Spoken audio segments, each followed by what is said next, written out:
ओम मुनित्रयं नमस्कृत्य उक्तिः परिभाव्य च वैयाकरणसिद्धान्तकौमुदीयं विरच्यते।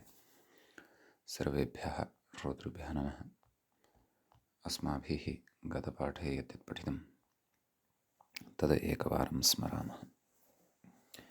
वयं वैयाकरणसिद्धान्तकौमुदी इत्याख्यस्य ग्रन्थस्य तत्र अजन्तपुल्लिङ्गप्रकरणे भवामः। प्रकरणस्यास्य 50तमः पाठः अस्माकं क्रमे गतपाठः प्रवृत्तः। तस्मिन् पाठे तत्र सर्वादौ वयं सूत्रं पठितवन्तः भस्य। वस्तुतः मुख्यतया पद्दन्नोमासरन्नषसन् इति सूत्रस्थः विचारः प्रचलति। तत्र भस्य इति सूत्रं वयं पठितवन्तः। तत्र अयं कश्चन अधिकारः भवति इति अस्माभिः पठितम्।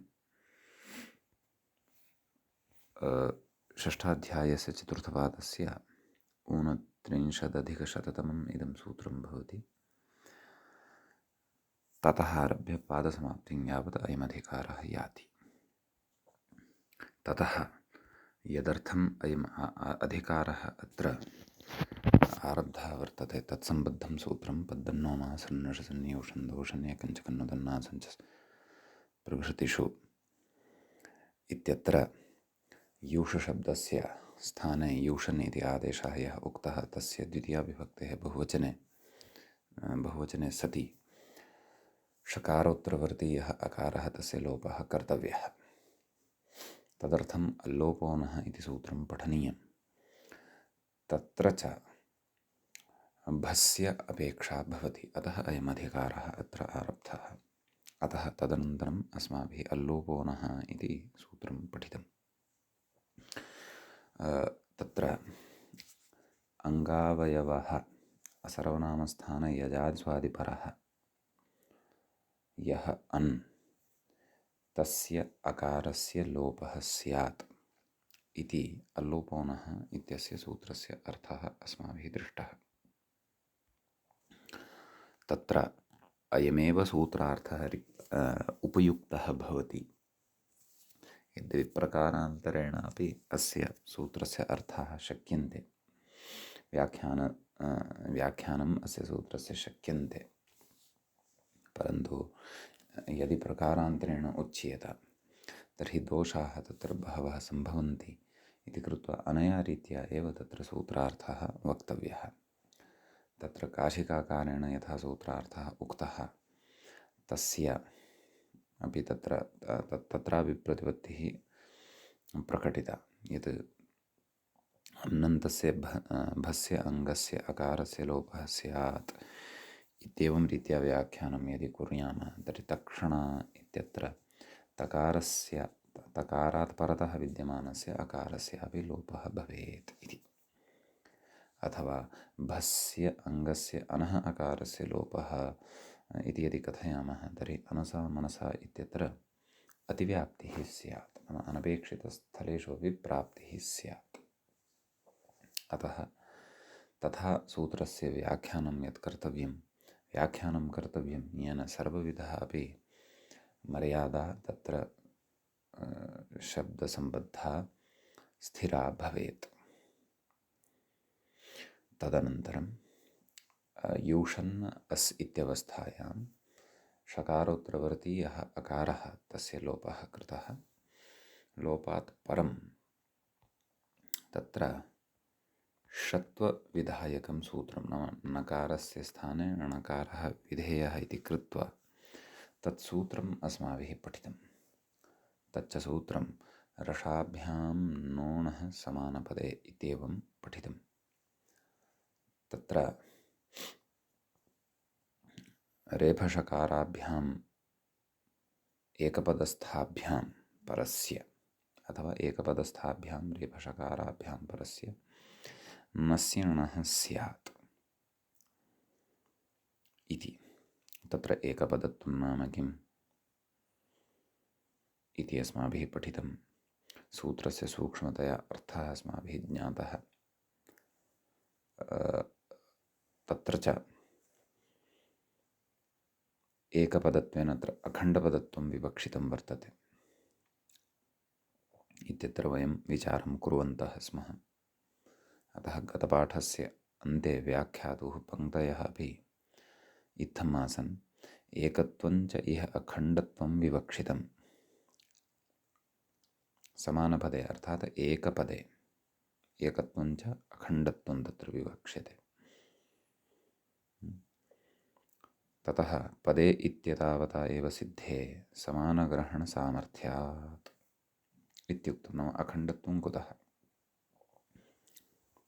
एकपदमेव यदि ग्राह्यम्, एकस्य पदस्य एव यदि विवक्षा अत्र कर्तव्या, तर्हि रसाभ्यां नोणः पदे एतावदेव यदि प्रयुङ्क्ते, पदेति एकवचनमेव यदि प्रयुङ्क्ते, तर्हि एकवचनेन एकसङ्ख्यायाः अर्थलाभः प्रकृते भवत्येव खलु। किमर्थं पदे इति वार्धक्येन तत्र वक्तव्यं?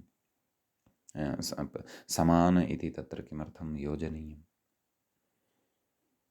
खलु? अतः समानग्रहणसामर्थ्यात् अत्र एकशब्दस्य अथवा समानशब्दस्य अखण्डत्वम् अर्थात् असमस्तपदत्वं, न तु समस्तपदत्वम्, अखण्डत्वम् अत्र विवक्षितं भवति इति व्याख्यात्र गतपाठस्य अन्ते यदुक्तं तदस्माभिः पठितम्। नाम अस्माकं क्रमे गतपाठः यः तस्य अन्ते व्याख्यात्र एवम् उक्तम्।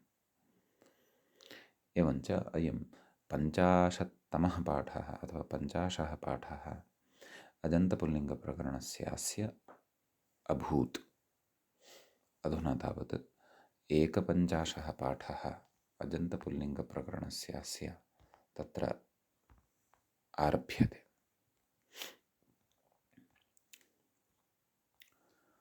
तत्र किं कथयति अग्रे व्याख्याता तत् पश्यामः। कथयन्नस्ति अन्यथा। अन्यथा नाम कथं? यदि अखण्डत्वम् इह न स्वीक्रियते, अखण्डत्वं यद्यत्र नोच्यते, कथयति अन्यथा रामनाम इत्यादौ अट्कुप्वाङ्मुम् इति णत्वापत्तिः इति। अट्कुप्वाङ्मुम् व्यवायेऽपि इत्यनेन रामनाम इति खण्डपदे अपि णत्वं स्यात् इति भावः। एवं खलु? यद्यपि रामनाम इत्यत्र अयं विषयः रसाभ्यां णोनः समानपदे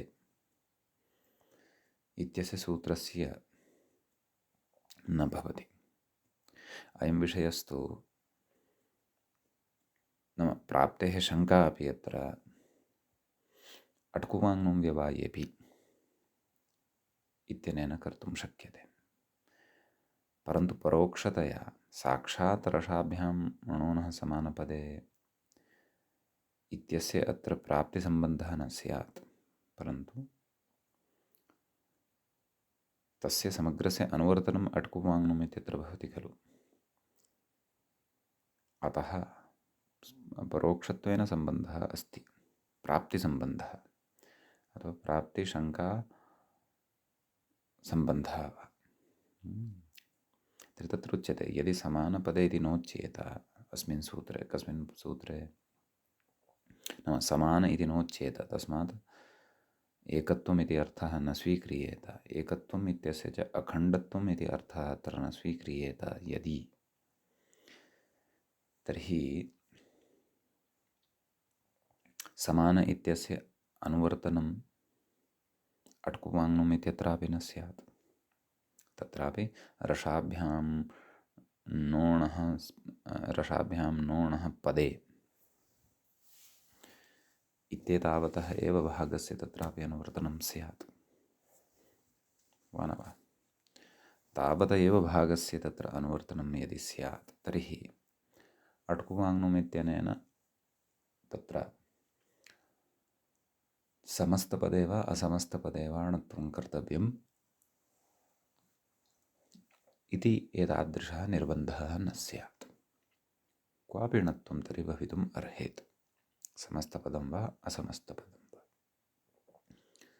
रामेण रामाणाम् इत्यादिषु अखण्डपदेषु वा रामनाम इत्यादिषु खण्डपदेषु वा। तर्हि रामनाम इत्यत्र पदद्वयं वर्तते, समस्तपदमिदं वर्तते। रामस्य नाम रामनाम, द्वाभ्यां पदाभ्याम् अस्य पदस्य निर्माणं जातं वर्तते इति कृत्वा इदं पदम्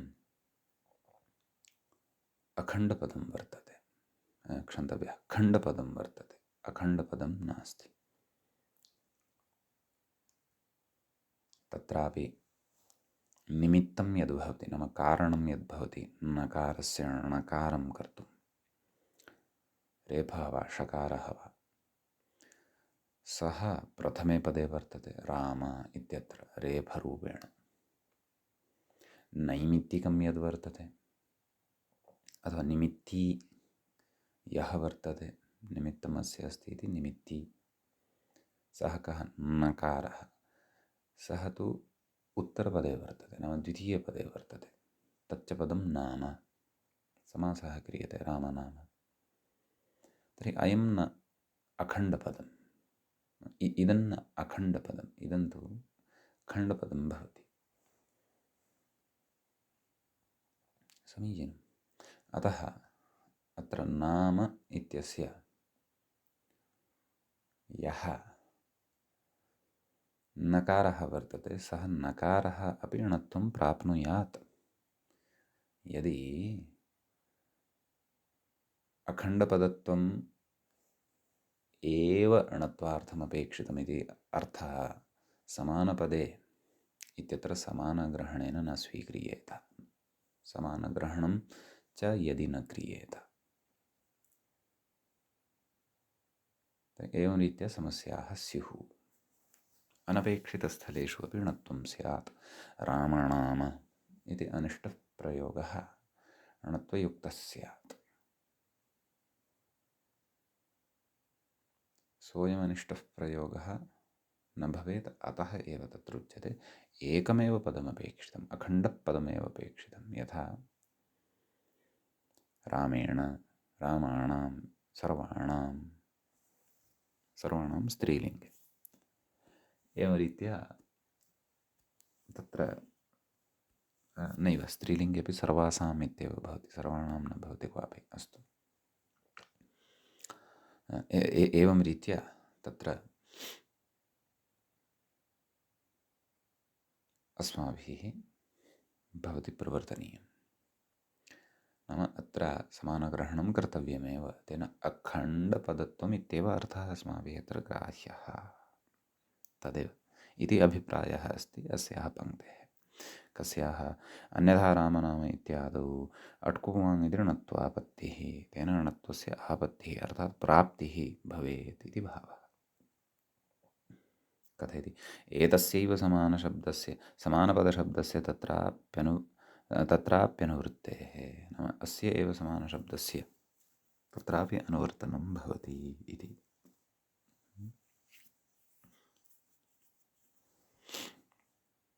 यदि इदमेव पदं न स्यात् तर्हि तत्रापि अस्य अनुवर्तनं न भविष्यति। अट्कुप्वाङ्नम् इत्यत्र यदा साक्षात् उत्तरवर्तिसूत्रमेव तद्भवति।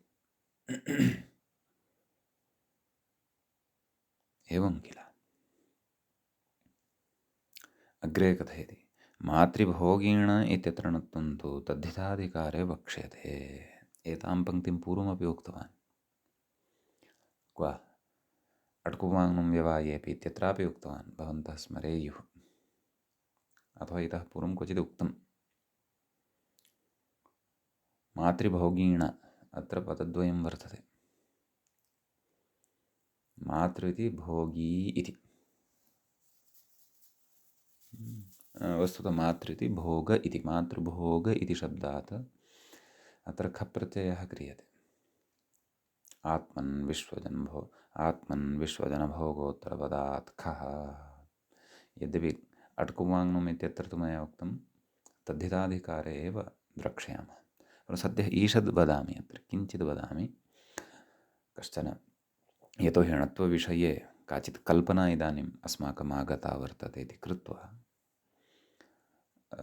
किञ्चित् अधुना वदामि। यदि अट्कुवाङ्मम् इत्यत्रैव कथयामि स्म तर्हि कदाचित् तत्र विषयाधिक्यं भवति स्म। अतः अधुना किञ्चित् वदामि, विस्तरेण तु तद्धितेषु पठिष्यते एव। तद्धितेष्वपि तत्र अस्माकं छयद्विधिप्रकरणे इदं पठिष्यते। छयतोरधिकारे प्रायः इति स्मरामि, भवतु। आं, तर्हि तत्र तदेव आत्मन् विश्वजनभोगोत्तरपदात् खः इति सूत्रं पठ्यते। भवन्तः रिक्ते काले तत् सूत्रं द्रष्टुमपि शक्नुवन्ति, अथवा यः विचारः मया अधुना उच्यमानः वर्तते तत्र गत्वा द्रष्टुमपि शक्नुवन्ति। तत्र नाम भोगोत्तरशब्दाः ये भवन्ति, तत्र नाम बहवः शब्दाः पठिताः, तैः खप्रत्ययः भवति। यथा आत्मन् शब्दात् खस्थाने ईनादेशः भवति। आयने ईनीयः फडघजघां प्रत्ययादिनाम् आत्मन् शब्दात् खप्रत्ययः ईनादेशः, आत्मनीनः इति रूपं सिद्ध्यति। विश्वजन इत्यस्मादपि खप्रत्ययः भवति, विश्वजनीन इति प्रयोगः तत्र सिद्ध्यति। ततः उक्तं तत्र आत्मन् विश्वजन भोगोत्तरपदात्, नाम तादृशं किमपि पदं यस्य उत्तरपदं भोग इति स्यात्। अतः मातॄणां भोगः मातृभोगः इति मातृभोगशब्दः एकः स्वीक्रियते, भोगोत्तरपदः, नाम यस्य उत्तरपदं भोग इति स्यात्। तस्मात् खप्रत्ययः, खस्थाने ईनादेशः, मातृभोगीन।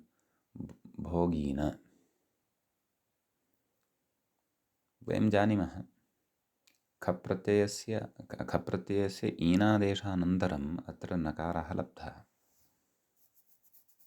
समीचीनम्। अतः मातृभोगीन इति स्थितिः जाता। तदनन्तरम् अत्र वयम् अट्कुवाङ्मं व्यवायेपि इत्यनेन सूत्रेण णत्वं कुर्मः। मातृभोगीण सुप्रत्ययः सस्य ऋत्वविसर्गे सति मातृभोगीणः इति रूपं तत्र सिद्धं भवति। समीचीनम्। इदानीम् अत्र यदि वस्तुतः णत्वं न स्यात्, यदि अत्र णत्वं कर्तव्यं तर्हि केन कर्तव्यम् इत्येतत् मया उक्तम् अट्कुवाङ्मम् इत्यनेन। परन्तु कथं भोः, अधुनैव भवान् वदन्नस्ति यत् अखण्डपदे एव णत्वं, खण्डपदेन मातृभोगीण इति तु खण्डपदं वर्तते, अखण्डपदं न वर्तते। तत्र तु आदौ मातृ एकं पदं भवति, भोग इति एकं पदं भवति, अनयोः समासः भवति, षष्ठीसमासः, मातॄणां भोगः मातृभोगः। तदनन्तरं भोगोत्तरपदत्वम् अस्य मातृभोगशब्दस्य सम्पद्यते। तदनन्तरं खप्रत्ययः क्रियते। कथञ्चिदपि अत्र अखण्डपदत्वं तु नास्ति। तर्हि कथम् अट्कुवाङ्मम् इत्यनेन णत्वम् उच्यते इति चेत् तत्र काचित् युक्तिः प्रदर्श्यते। तत्र उच्यते, एकं वार्तिकम् उच्यते, आचार्यादणत्वं च। तत्र उच्यते आचार्य इति शब्दात् परतः भोगशब्दः यदा भवति, आचार्याणां भोगः आचार्यभोगः, तदा अणत्वं वक्तव्यं, नाम अणत्वं न भवतु इति वक्तव्यम्। समीचीनम्। खप्रत्ययान्तः भोगशब्दः यदा परतः भवति, अर्थात् आचार्यभोगीन इत्यवस्थाय स च खप्रत्ययः तत्र प्राक्रीतीयेषु अर्थेषु विधीयते। ते प्राक्रीतीयाः अर्थाः के, तत्सर्वमपि तद्धितेषु स्फुटीभविष्यति। समीचीनम्। एवं तर्हि तत्र आचार्यभोग इत्यस्मात् आचार्यभोगीन इत्यत्र अणत्वस्य निषेधः उच्यते वार्तिककृता। आचार्यात् अणत्वम् इत्युच्यते, नाम अणत्वं न भवेत्। नाम आचार्य इत्यस्मात् शब्दात् भोगी, भोगशब्दः खप्रत्ययान्तः यदा परतः भवति, नाम खस्थाने ईन इति आदेशः भवति, अर्थात् मातृभोगीन इत्यत्र तत्र भोगीन इत्यत्र नकारः यः वर्तते तस्य णत्वं न भवति। आचार्यभोगीनः इत्येव रूपं भवति। आचार्यभोगीण इति णत्वयुक्तं रूपं न भवति।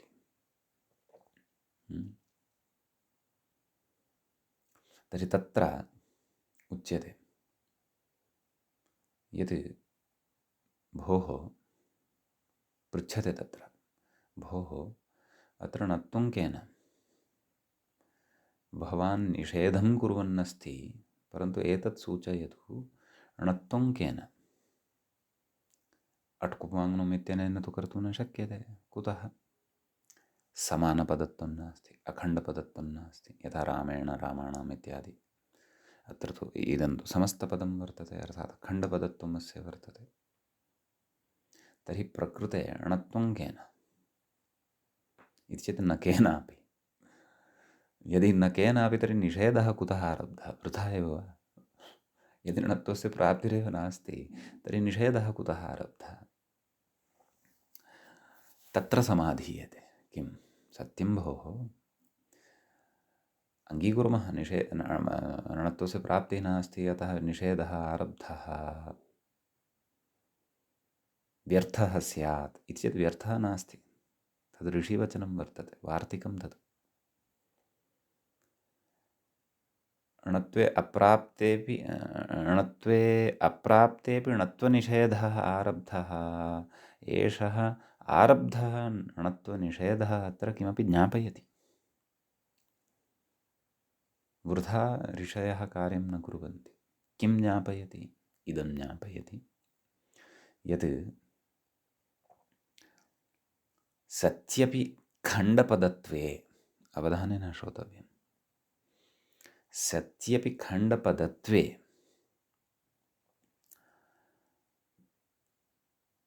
अर्थात् समस्तपदे अथवा समस्तपदत्वे खप्रत्ययान्ते भोगशब्दे परतः, अर्थात् भोगीन इति शब्दे परतः तत्र आचार्यभोगीन इत्यत्र णत्वं न भवतु, अन्यत्र सर्वत्रापि णत्वं भवतु। यत्र यत्र निमित्तानि सन्ति, रेफः षकारः वा अथवा ऋवर्णः वा पूर्वस्मिन् पदे भवति। ऋवर्णः अपि निमित्तं भवति। सद्यः अस्माभिः निमित्तद्वयमेव नकारस्य णत्वाय पठितं वर्तते एतेन सूत्रेण। केन? रसाभ्याम् इत्यादिना सूत्रेण। किं? रेफः षकारश्च। ऋवर्णः अपि भवति, तद् वार्तिककृता वक्ष्यते। केन सूत्रेण? सूत्रं नास्ति, वार्तिकेन। ऋवर्णान्नस्य णत्वं वाच्यम्, अतः मातॄणां पितॄणाम् इत्यादिषु वयं णत्वं कुर्मः, एवं किल?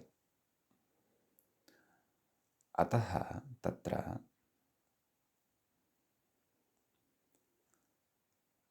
इदं नाम पुनः तत्रैव आगच्छामः। यः निषेधः आरब्धः आचार्यादणत्वं च आचार्यभोगीन इत्यत्र आचार्यशब्दे यः रेफः वर्तते सः निमित्तं। भोगिन इत्यत्र नकारः नैमित्तिकं।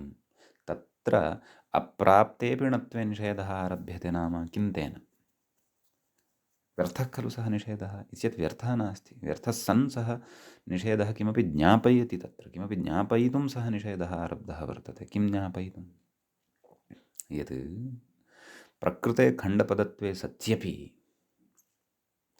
णत्वम् आचार्यभोगीन इति एकत्र नापेक्षितम्, इतः भिन्नस्थलानि यान्यपि वर्तन्ते सर्वाणि यत्र भोगीन इति उत्तरपदत्वेन लब्धं वर्तते, पूर्वस्मिन् पदे च णत्वार्थं किमपि निमित्तं वर्तते।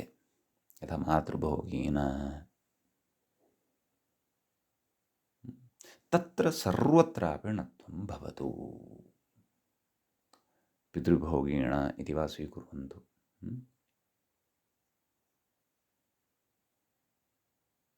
रमाभोगीणः इति वा स्वीकुर्वन्तु, तत्रापि र इति शब्दः वर्तते, अथवा रामभोगीणः इति वा स्वीकुर्वन्तु,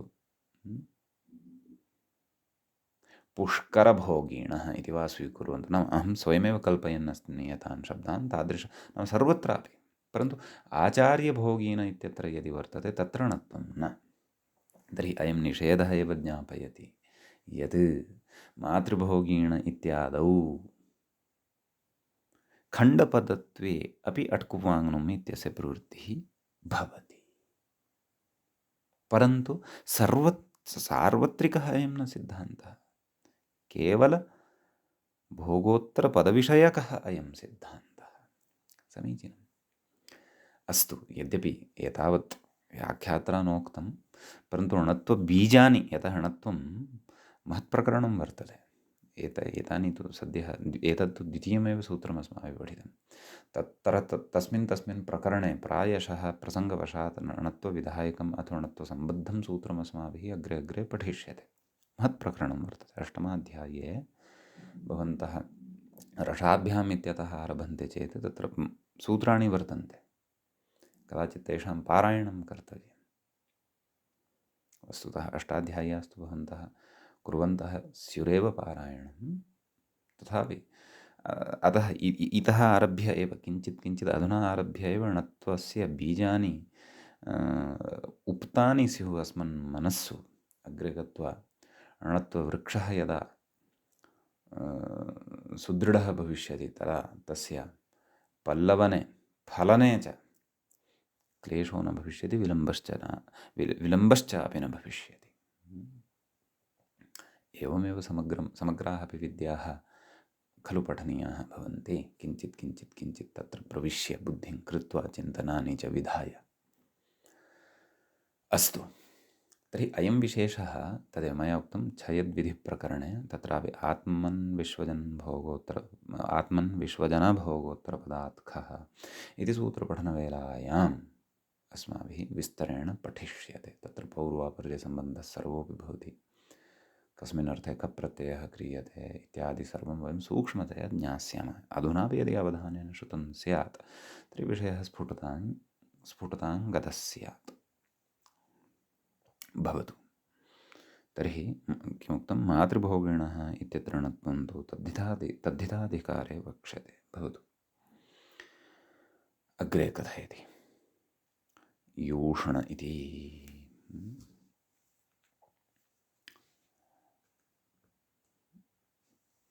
यूषण इति नाम तत्र तदेव शशिरूपं यूषन् अस् इति खलु स्थितिः आसीत्, अल्लोपो नः इत्यनेन अकारस्य लोपात् परं तत्र णत्वं विहितं। रसाभ्यां नोणः समानपदे इत्यनेन, अतः यूषणः इति सिद्धम्। अग्रे कथयति यूषणेति, मूले पश्यन्तु, यूषण इति वर्तते। कथयति तृतीया एकवचनम्, एवं खलु तत्रापि एवमेव स्थितिः। यूषन् आ, अल्लोपो नः इत्यनेन षकारोत्तरवर्तिनः अकारस्य लोपः। यूषन् आ, यूष्णा। ततः रसाभ्यां नोणः समानपद इत्यनेन सूत्रेण नकारस्य लोपः, क्षन्तव्यं, नकारस्य णकारः, यूषणा इति रूपं सिद्धं भवति। सम्यक्। पक्षे अन्यानि च रूपाणि अपि भवन्तः अत्र अवगच्छन्तः स्युरेव। यथा पक्षे यूष् इति अकारान्तः अपि खलु अयं शब्दः वर्तते, अतः तत्र द्वितीया बहुवचने यूषाम् इत्यपि भविष्यति, तृतीया एकवचने यूषेण इत्यपि रूपं भविष्यति। तत्र अट्कुपाङ्नुम् इत्यनेन णत्वं भविष्यति। द्विवचने यूषाभ्यां, बहुवचने तत्र यूषेभ्यः अकारान्ततया यूषभ्यः इति यूषन्नादेशापक्षे रूपाणि अग्रे वक्ष्यन्ते। सम्यक्। यतः तदर्थं कानिचन सूत्राणि केचन विचाराः इतोपि सन्ति श्रोतव्यः। अतः सद्यः एतावता तृतीयाविभक्तेः एकवचनं यावदेव बुद्धिं कुर्वन्तु। तृतीया द्विवचने, तृतीया बहुवचने च विशेषविधानाय अग्रे न लोपः प्रातिपदिकान्तस्य इत्यादिकं पठनीयं वर्तते। तत्तु पश्चात् पठिष्यते, परन्तु सद्यः तावत् तत्र प्रकृते विचाराः केचन इतोपि कर्तव्याः वर्तन्ते। प्रकृते नाम रसाभ्यां नोणः इत्यादि सूत्रसन्दर्भे इतोपि विचाराः कर्तव्याः वर्तन्ते, व्याख्यायामपि मूले अपि। समीचीनम्। अग्रे व्याख्याम् अनुसरामः। कथयति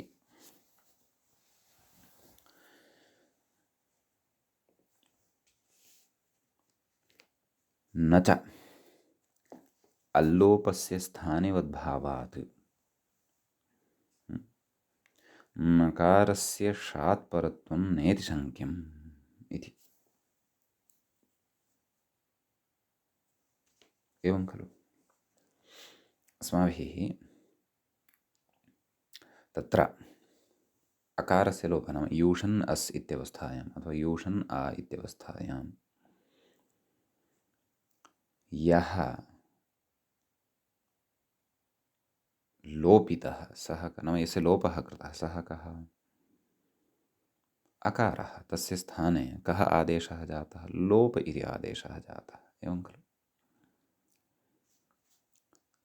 तदेव उच्यते स्थानिवद्भावात् नाम आदेशः स्थानिवत् स्यात्। आदेशः कः? लोपः। सः स्थानिवत् स्यात्। स्थानी कः? अकारः। अवत् स्यात्। तर्हि कथयति स्थानिवद्भावात् नकारस्य षात्परत्वं नेति शङ्क्यम्। एवं खलु नाम षकारात् परतः अयं नकारः न लभ्यते। एवं खलु षकारात् परतः कुतः? स्थानिवद्भावेन। यतः स्थानिवद्भावेन तत्र लोपे अकारः अतितिष्ठश्चेत् तर्हि अकारव्यवधानात् षकारात् परतः अयं न लभ्यते खलु नकारः। तथा चेत् रसाभ्यां नोणः इत्यनेन सूत्रेण षत्वम् इत्यादिना सूत्रेण णत्वं वक्तुं न खलु शक्नुमः अकारव्यवधानेन। यतः अस्मै सूत्राय तु साक्षात् रेफात् परतः नकारः अपेक्षितः। अव्यवहित एव नकारः अपेक्षितः। अथवा साक्षात् षकारात् परतः अव्यवहितः एव नकारः अपेक्षितः, मध्ये यः कोऽपि नापेक्षितः।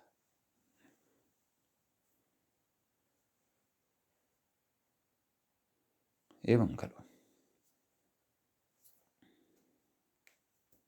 अतः तत्र मध्ये अकारव्यवधानेन तत्र कथं वा रसाभ्याम् इत्यनेन णत्वं वक्तव्यं। स्थानिवद्भावेन अत्र लोपे अकारधर्मः प्राप्तः भवति।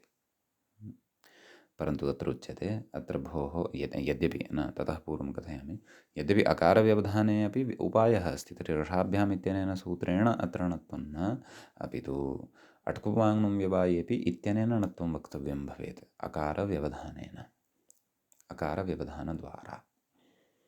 एवं खलु। परन्तु तथा नास्ति। अत्र स्थानिवद्भावः एव न भवति इति प्रतिपाद्यते अग्रे। कथयति नाम नेति शङ्क्यं नाम परत्वं नास्ति षकारात् नस्य इति न शङ्क्यं। नाम एवं रीत्या शङ्का न कर्तव्या। कुतः? कथयति रसाभ्याम् इति षात् परस्य हि नाम षकारात् परस्य हि नस्य णत्वे कर्तव्ये, नाम नकारः यः वर्तते तस्य णकारादेशे कर्तव्ये अल्लोपस्य स्थानिवद्भावो नापेक्षितः। अकारस्य यः लोपः वर्तते, लोपाख्यः यः आदेशः वर्तते तस्य स्थानिवद्भावः नापेक्षित एव। कथयति किन्तु णत्वाभावे तदपेक्षा इति। एवं खलु। नाम णत्वं यदि न कर्तव्यं स्यात्,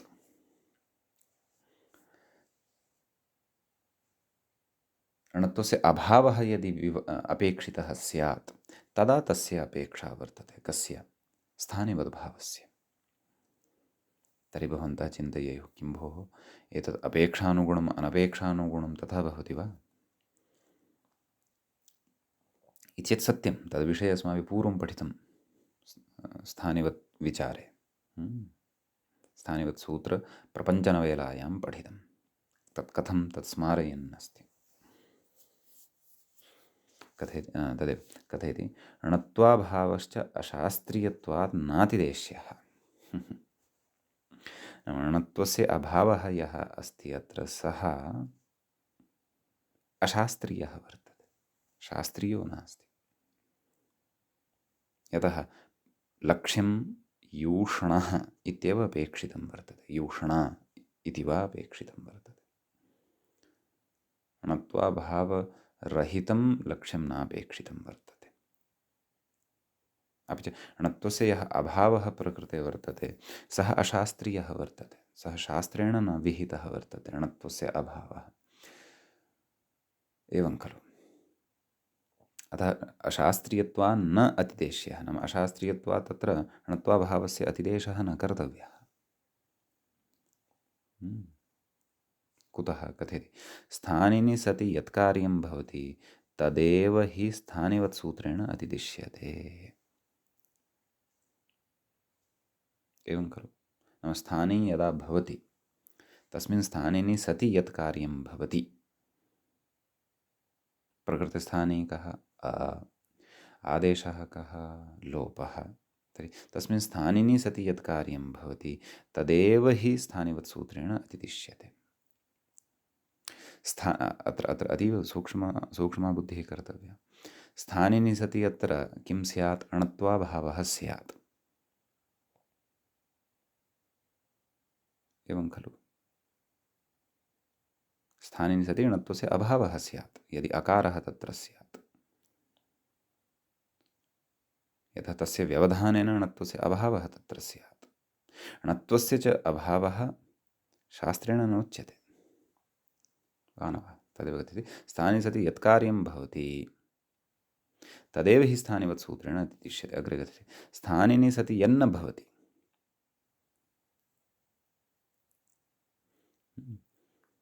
प्रकृते स्थानिनि नाम स्थानी अस्ति तर्हि किन्न भविष्यति? णत्वं न भविष्यति। स्थानिनि सति यन्न भविष्यति तद् आदेशेऽपि न भवति। एवं खलु। इत्येवं रीत्या कार्याभावः तु अशास्त्रीयत्वात् नातिदिश्यते। नाम कार्यस्य अभावः अशास्त्रीयत्वात् नातिदिश्यते। णत्वस्य अभावः अत्र नातिदिश्यते। कुतः? सः अशास्त्रीयः नातिदिश्यति। स्थानिवत् सूत्रे अवोचामः इति स्थानिवदादेशो नल्विधौ इति सूत्रव्याख्यावेलायाम् अस्माभिः तत्र विस्तरेण प्रपञ्चितम्। अत एव अत्र स्थानिवद् भावेन लोपः स्थानिवद्भावं न प्राप्नोति, लोपः अधर्मं न प्राप्नोति, अर्थात् अकारस्य धर्मं न प्राप्नोति। तथा चेत् तस्य सूत्रस्य प्रवृत्तिरेव न स्यात्। एवं खलु। इति कश्चन विचारः उपस्थापितः। यद्यपि अस्य विचारस्य अत्रैव सर्वात्मनापेक्षा अस्ति इति नास्ति, एतेन अन्यत्रापि व्यवस्था क्रियते। तच्च अस्माभिः तत्र स्थानिवत् सूत्रे पठितं। तत्र भवन्तः एकवारं सकृतितोपि पश्यन्ति यत् एतादृशविचारम् आश्रित्य, नाम कार्याभावस्तु अशास्त्रीयत्वात् नातिदिश्यते इति तत्र यः सिद्धान्तः प्रतिपादितः तस्य भिन्नानि प्रयोजनानि तत्र उक्तानि। अत्र भवन्तः कदाचित् एवम् आक्षेपं कर्तुं शक्नुवन्ति, भोः नाम कार्यभावः अशास्त्रीयत्वात् नातिदिश्यते, इति वक्तव्यस्य का अपेक्षा? अतिदिश्यताम्। प्रकृतेऽपि स्थानिवद्भावः स्वीक्रियताम्, प्रकृतेऽपि लोपः अवत् स्वीक्रियताम्, लक्ष्यसिद्धिस्तु भविष्यत्येव खलु। अटकुवाङ्मनम् इत्यनेन णत्वं क्रियताम्। तेन रसाभ्यां नोणः समानपदे इति सूत्रं व्यर्थम् इति तु वक्तुं न शक्यते खलु। यतोहि तस्य पुष्णाति इत्यादि प्रयोगेषु लब्धावकाशत्वं वर्तते, सावकाशत्वं वर्तते। एकस्मै युष्णः अथवा यूषन् शब्दसम्बद्धानाम् उदाहरणानाम् अणत्वविधानार्थमेव रसाभ्यां नोणः समानपदे इति सूत्रं रचितं वर्तते इति तु नास्ति खलु। अस्य तु लक्ष्यान्तरे अपि प्रवृत्तिरस्ति एव खलु इति चेत् सत्यं, परन्तु तथा न। एतेन अन्यत्रापि व्यवस्था क्रियते। केन? एतेन सिद्धान्तेन यत् कार्याभावस्तु अशास्त्रीयत्वान् नादिश्यते। अन्यत्र नाम क्व? तच्च स्थानिवत् सूत्रे अस्माभिः पठितम् इति भावः। सम्यक्। आं, तर्हि अयं विचारः अपि तत्र यद्यपि मूलेनोक्तः, परन्तु एतत् सम्बद्धः वर्तते, अपि च स्थानिवद्भावे पठितां व्यवस्थां च समारयन् अस्ति, तां च व्यवस्थां बुद्धौ दृढीकुर्वन् वर्तते। कदाचित् अग्रे बहुत्र अस्य प्रयोजनानि समुपस्थितानि भविष्यन्त्येव, तदा अस्माकम् इदं सौकर्याय भविष्यति। समीचीनम्।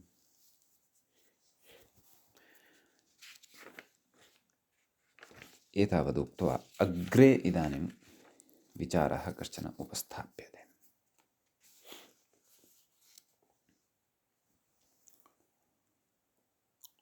तत्र अग्रे विचारः वर्तते,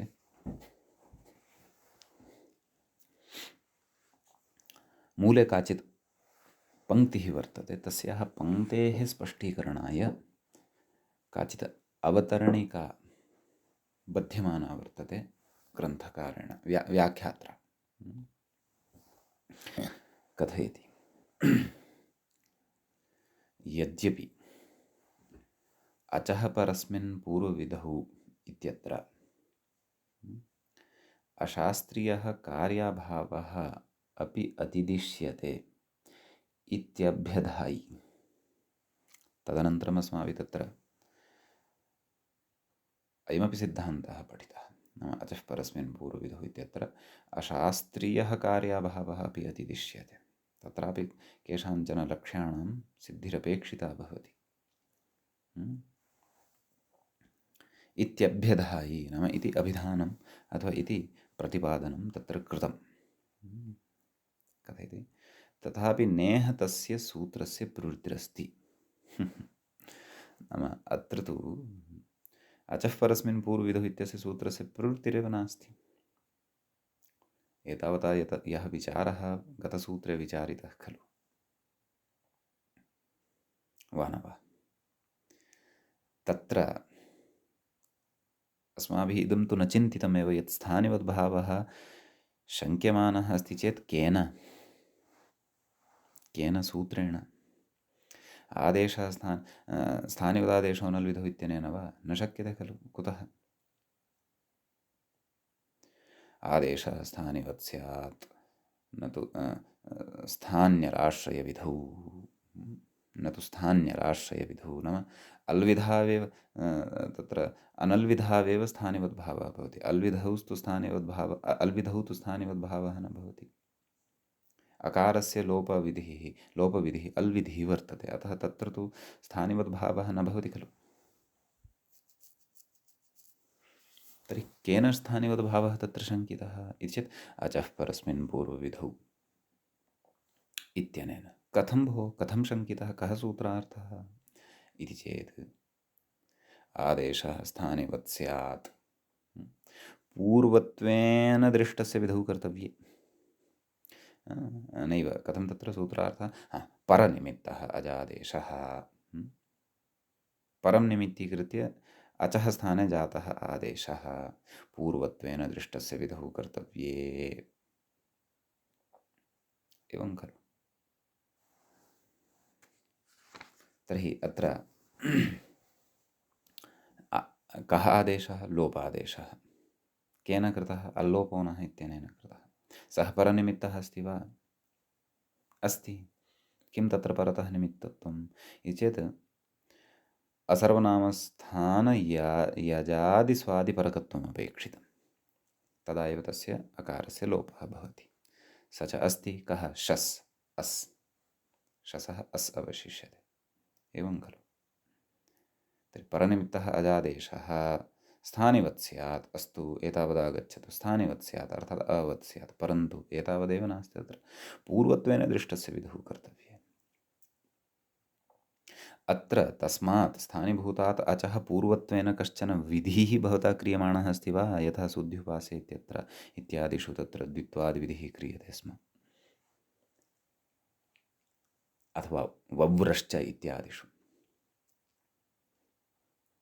इति चेत् अत्र तु तथा किमपि न क्रियमाणं वर्तते।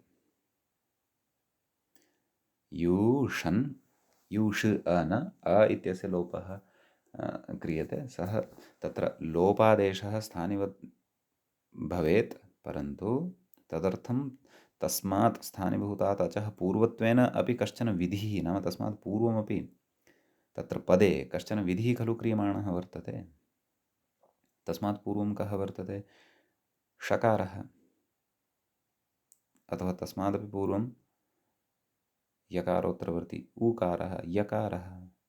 एतेषु त्रिषु वर्णेषु यकारे वा, ऊकारे वा, षकारे वा, अथवा एतद् वर्णत्रयमादाय वा भवता कश्चन विधिः क्रियमाणः वर्तते वा अत्र इति आक्षिप्यते। इति चेत् न, यः कोऽपि विधिः अत्र न क्रियमाणः वर्तते। तर्हि किमर्थं वृथा जल्पति इति वदति उत्तरपक्षी। किं निमित्तं? स्थानिवद्भावः भवति इति किमर्थं वदन् अस्ति इति। वा न वा? यदा स्थानिवद्भावस्य प्रवृत्तिरेव नास्ति, अचः परस्मिन् पूर्वविधौ, वा न वा? तस्य परनिमित्तः अजादेशः स्थानिवत् स्यात्, पूर्वत्वेन दृष्टस्य विधौ कर्तव्ये इति भवतः भोः सूत्रस्य प्रवृत्तिरेव नास्ति अत्र। कथं भवता अत्र स्थानिवद्भावः आशङ्क्यते? ततश्च कथं प्रतिपाद्यते यत् तत्र कार्याभावः अशास्त्रीयत्वान् नातिदिश्यते इति कृत्वा अत्र स्थानिवद्भावः एव न भवति इति कथं वा उच्यते? इति चेत् भोः सत्यं भवता सम्यक् मयि अर्थात् पूर्वपक्षिणी सम्यक् आक्षिप्यमाणं वर्तते। किं? यत् अचः परस्मिन् पूर्वविधौ इत्यस्य सूत्रस्य अत्र प्रवृत्तिः नास्ति इति। कुतः? अन्यत् सर्वं वर्तते, परनिमित्तत्वं वर्तते, अचः तत्र स्थानिनः आदेशोऽपि जातः वर्तते। एकमेव खलु नास्ति। किम्? अत्र पूर्वत्वेन यः कोऽपि विधिः न दृश्यमानः वर्तते। एवं खलु। ततः पूर्वं षकारो वा, उकारो वा, ऊकारो वा, यकारो वा, अथवा यः कोऽपि यावान् भागः तत्र वर्तते, तत्र तस्य यः कोऽपि विधिः तत्र अस्माभिः न क्रियते। अतः सत्यं भवता सम्यगेव आक्षिप्यते यत् अचः परस्मिन् पूर्वविधौ इत्यनेन अत्र इत्यस्य यः अर्थः वर्तते तदर्थं पुरस्कृत्य अत्र स्थानिवद्भावः एव न प्राप्नोति। परन्तु मित्रमणे अत्र अस्ति कश्चन विशिष्टः विचारः इतोपि। तत्र भवता अद्यावधि नाम एतावत्पर्यन्तम् अचः परस्मिन् पूर्वविधौ इत्यस्य सूत्रार्थः परनिमित्तः अजादेशः स्थानिवत् स्यात्, पूर्वत्वेन दृष्टस्य विधौ कर्तव्ये इत्येतावानेव खलु श्रुतः, वा न वा? इत्येतावानेव खलु अयं सूत्रार्थः भवता श्रुतः। परन्तु अत्र सूत्रार्थः भिन्नरीत्यापि क्रियते। केन? महाभाष्यकारेण। तत्र भिन्ना अपि काचित् दृष्टिः अस्य सूत्रार्थस्य करणाय वर्तते। सा भिन्ना दृष्टिः का इति चेत् तद्विषये एव अत्र उच्यते अग्रे। अस्तु, इदानीम् अवतरणिकायाः अपि सरलतया अवगमनाय मया भवतां पुरतः उपावतरणिका काचित् स्थापिता। अतः इदानीं व्याख्यां प्रविशामः, विचाराणाम् अवगमनं स्यात्। कथयति, पुनः पश्यन्तु। यद्यपि अचः परस्मिन् इति अशास्त्रीयः कार्याभावः अपि अतिदिश्यते इति अभ्यधायि इति अभिधानं कृतं तत्र पूर्वमेव स्थानिवत् काण्डे अथवा स्थानिवत् प्रकरणे। यथा रामायणकाण्डानि भवन्ति खलु, अथवा काण्डाः, तद्वदस्माकं व्याकरणे अपि तानि तथा तत्र तत्तत् प्रकरणस्य काण्डत्वेन अपि व्यवहारः क्रियते अस्माभिः। एवं खलु,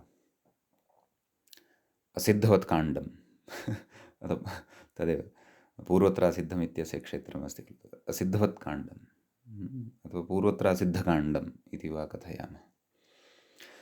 अस्तु, तर्हि तत्र अस्माभिः स्थानिवत् प्रपञ्चनवेलायाम् अचः परस्मिन् इत्यत्र अशास्त्रीयः कार्याभावः अपि अतिदिश्यते इति अभ्यधायि, नाम इति तत्र अभिधानं कृतं, नाम इति प्रतिपादनं कृतं। कथयति, तथा विनयः तस्यापि सूत्रस्य प्रवृत्तिरस्ति। तस्य कस्य? अचः परस्मिन् पूर्वविधौ इति सूत्रस्यापि अत्र प्रवृत्तिः नास्ति। स्थानयुदादेशो नल्विधौ इत्यस्य तु सूत्रान् नास्ति, यतः अल्विधिः वर्तते। परन्तु अचः परस्मिन् पूर्वविधौ इति तत्र उक्तम् अल्विधावपि अल्विध्यर्थमिदं, नाम अल्विधावपि स्थानयुतभावः भवतु इत्येतदर्थम् अयं सूत्रारम्भः क्रियते इति खलु उक्तं। तेन वव्रश्च इत्यादीनि सिद्ध्यन्ति इति खलु उक्तम्। परन्तु तथापि अत्र तस्य सूत्रस्य प्रवृत्तिः नास्ति। कुतः नास्ति तदग्रे कथयति। स्थानिभूतात् अचः पूर्वत्वेन दृष्टस्यैव विधौ तत्प्रवृत्तेः तदेव यदधुना उक्तमेव भवतां सविधेमया। स्थानीभूतात् अचः पूर्वत्वेन दृष्टस्य एव विधौ कृतं, नाम तस्मात् पूर्वत्वेन दृष्टस्य कश्चन विधिः खलु तत्र क्रियमाणः भवेत्। यथा सुध य उपास्यः, तत्र य स्थानिधर्मम् अर्थात् ईधर्मं प्राप्नोति। कुतः? यतः तस्मात् पूर्वत्वेन यः दृष्टः वर्तते, कः धकारः, तस्य तत्र द्वित्वविधिः कर्तव्यः भवति। अतः तत्र अचः परस्मिन् पूर्वविधौ इति प्रवर्तते। प्राप्नोति तत्र प्राप्नोति चेत् सत्यं, तत्र तु वयं नपदान्त इत्यनेन निषेधं कुर्मः। वव्रश्च इत्यादिषु तस्य प्रयोजनं च दर्शयामः। कस्य? अचः परस्मिन् पूर्वविधौ इत्यस्य। परन्तु प्रकृते तथा नास्ति खलु। कथयति अग्रे, इह च अल्लोपस्थानिभूतात् अकारात्, नाम अल्लोपः यः वर्तते आदेशः, तस्य आदेशस्य स्थानीभूतः यः वर्तते षकारोत्तरवर्ती अकारः, तस्मात् अकारात् परस्य विधानादिति भावः। एवं खलु। तस्मात् परतः विद्यमानः यः यूष् अन् अकारस्य लोपः कृतः, परन्तु स्थानिवद्भावेन आश्रियते चेदपि तस्मात् परतः अथवा स्थानित्वेन आश्रियते चेदपि तस्मात् परतः विद्यमानः यः नकारः, तस्य नकारस्यैव खलु वयं णत्वं विदधीमहि अथवा कुर्मः,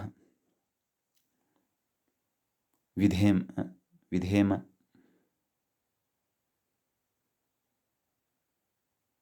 वा न वा?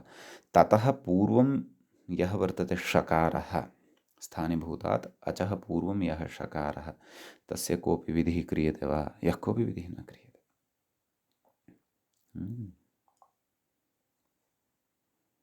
एवं खलु। कथयति, ननु तर्हि एतावता स एव खलु अस्माकं पुरतः प्रश्नः कः, यत् कथं वा अत्र भवता अचः परस्मिन् पूर्वविधौ इत्यनेन स्थानिवद्भावः शङ्क्यमानः वर्तते, यदा स्थानिवद्भावः एव नास्ति।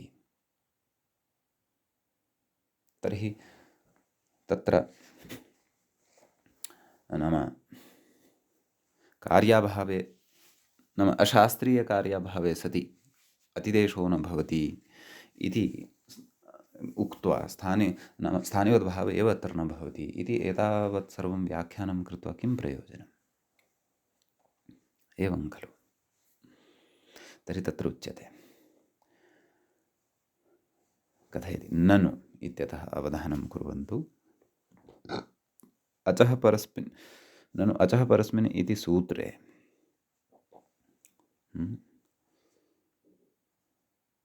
स्थानिभूतात् अचः पूर्वस्मात् परस्य विधौ अजादेशः स्थानिवत् इति पक्षोऽपि भाष्ये स्थितः। नाम पङ्क्तेः कः अभिप्रायः? तत्र अचः परस्मिन् पूर्वविधौ इत्यस्य सूत्रार्थः यः वर्तते, कः वर्तते? परनिमित्तः अजादेशः स्थानिवत् स्यात् पूर्वत्वेन दृष्टस्य विधौ कर्तव्ये। तत्र पूर्वत्वेन इत्यस्य स्थाने परत्वेन इति योजनीयं, तावदेव। तादृशः अर्थः अपि अथवा तादृशस्य अर्थस्य नाम एवमपि अस्य सूत्रस्य अर्थः अपेक्ष्यते अथवा क्रियते इत्यपि कश्चन पक्षः महाभाष्ये स्थितः, महाभाष्यग्रन्थे स्थितो वर्तते। तत्पक्षमादाय अपि तत्र कश्चन विचारः अथवा काचित् इष्टसिद्धिः उच्यते। समीचीनं। तर्हि प्रकृते तु स्थानिभूतः यः अच् अत्र वर्तते अ इति, एवं किल? तस्मात् परतः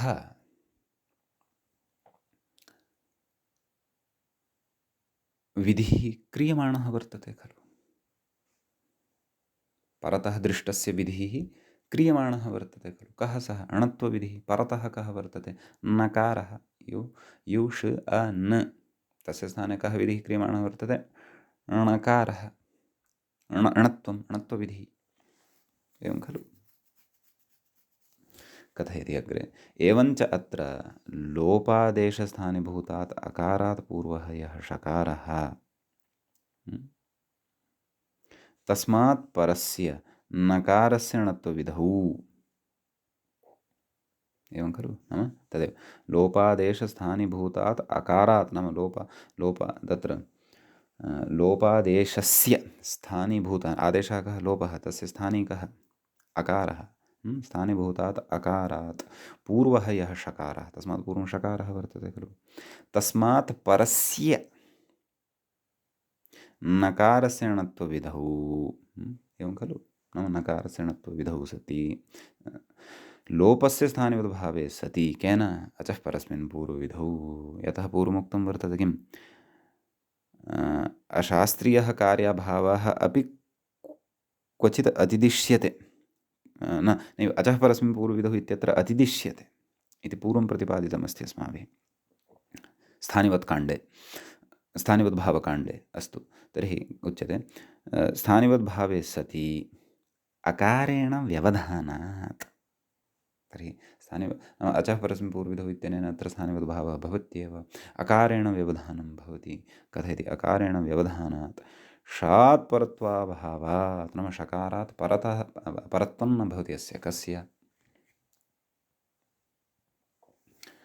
नकारस्य। कथं णत्वं? तर्हि णत्वं कथं स्यात् इत्यत आह पूर्वस्मादिति। तच्च मूले पङ्क्तिः उक्ताय, तां पङ्क्तिं वयम् अग्रे पठिष्यामः। एतावन्तं विचारम् अत्र सम्यक्तया यदि संशयाः स्युः तर्हि एकवारं सकृत् स्थानिवद्भावकाण्डे अस्माभिः ये विचाराः कृताः तान् विचारान् पुनरपि पठित्वा आगच्छन्ति यत् तदेव अत्र अशास्त्रीयः कार्यभावः अपि अचः परस्मिन् इत्यत्र अतिदिश्यते इत्यादिकं सर्वं, तर्हि अग्रिमस्य विचारस्य अवगमनाय अत्र इतोपि भवतां स्पष्टता स्यात्। अद्यतनपाठः अत्रैव उपसंह्रियते। मङ्गलं क्रियते। मुनित्रयं नमस्कृत्य उक्तिः परिभाव्य च वैयाकरणसिद्धान्तकौमुदीयं विरच्यते। एवञ्च अजन्तपुल्लिङ्गप्रकरणस्य अस्माकं क्रमे 150 सूत्रमिदं सम्पन्नतां क्षन्तव्य 150 अयं पाठः सम्पन्नतां गतः। नमः सर्वेभ्यः श्रोतृभ्यः।